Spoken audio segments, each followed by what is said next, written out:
और एक और बड़ी खबर आपको बताते चले, सीज फायर के बाद कश्मीर में हालात नॉर्मल हुए हैं। आज से कुपवाड़ा बारामूला में भी स्कूल खुल रहे हैं। सभी सरकारी और प्राइवेट स्कूल आज से खुलने वाले हैं। इस बात का हुक्म जारी कर दिया गया है। बाकी इलाकों में पहले ही स्कूल खुल चुके हैं।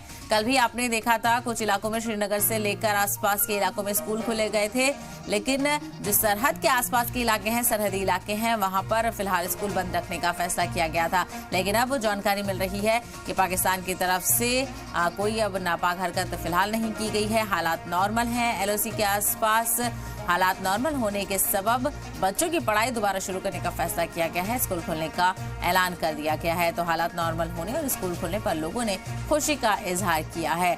तो खुशी यहाँ पर देखी जा रही है। लोगों को यही उम्मीद थी कि जल्द से जल्द सीज फायर हो, अमन बहाल हो, जो कि जंग कोई भी नहीं चाहता है। इसी तरह का रद्द अमल देखने को मिला था। तो सीज फायर के बाद से कश्मीर में हालात कदरे बेहतर हुए हैं और अलग अलग इलाकों में कुपवाड़ा हो, बारामूला हो, यहाँ पर भी अब स्कूल खुल रहे हैं। यानी आज से बच्चे स्कूल जाते हुए नजर आएंगे। और कल भी हमने देखा था कुछ इलाकों के स्कूल खुले थे, वहाँ पर स्कूल जाने वाले बच्चों ने खुशी का इजहार किया था। और बहरहाल आज भी सभी सरकारी और प्राइवेट स्कूल आज से खुल जाएंगे जिन जगहों के बाकी रह गए थे।